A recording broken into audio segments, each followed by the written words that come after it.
As we've been reporting this morning, bad news for actress Sandra Bullock. There are reports that she and her husband, Jesse James, have split. This after tattoo model Michelle McGee says that she had an affair with James.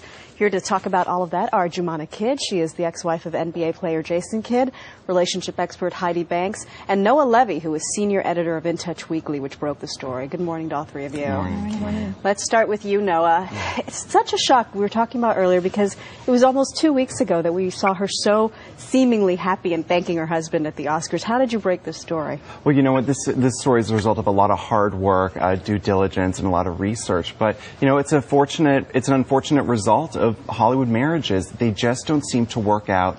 And it seems like you have this powerful, award-winning actress, and she can never have a man that stays loyal. We'll talk about that with Heidi in a minute. Was there any indication in your months of investigation that there was any trouble prior to this?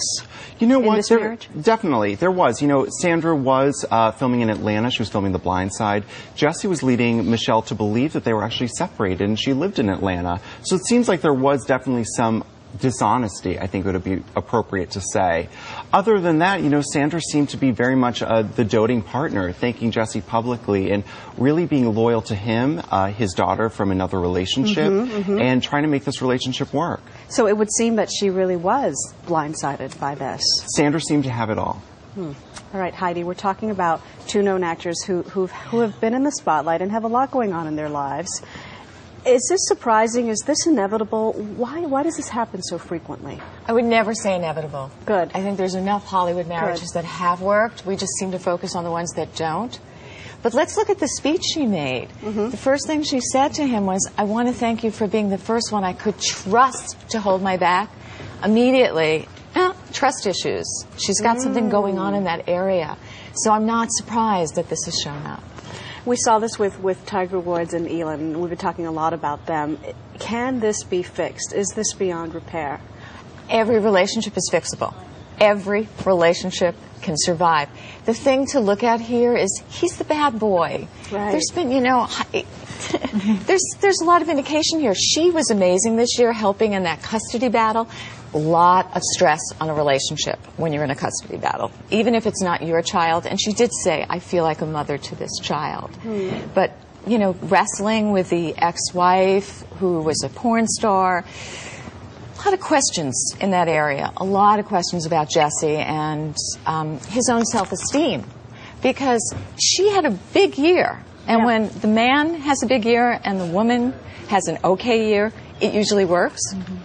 I hate to sound sexist, but it's just because that's the way it is. She was having a big year. She was having trouble. The biggest year. So maybe he sought solace somewhere else. Exactly. Biggest year of her life. Biggest year. And my heart is so with everybody. I know America's heart is with her and him as well.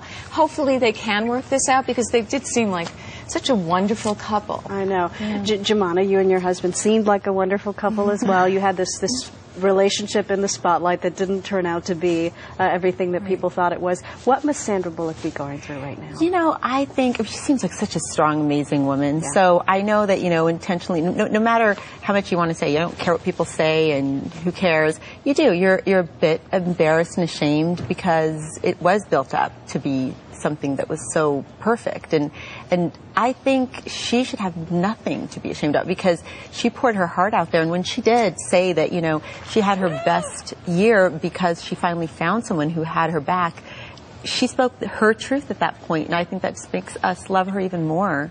Right. So hopefully not too ashamed. I think probably hurt, devastated, shocked. She was blindsided, for sure. What complicates this is that she's a stepmom, just like you. How do you deal with this when there are children involved? How do you explain it to them? Well, with my own children, you know, you have to be very careful and just make sure that they don't feel caught in the middle and they don't feel that there's a good guy or bad guy, and that, you know, adults, you know, aren't perfect, and sometimes it's just how it works. I love my stepkids. Do you still have a relationship with your stepkids? Yes, I do. I love them very much. And I mean, of course, I don't see them or speak to them as often as I would if we were married still, but they know they can count on me, call me. I love them. It's not something you just stop loving. Two beautiful children that I'll never stop loving. Jumana, thank you so much. Heidi, Noah, good to have you. Thank you. Appreciate it.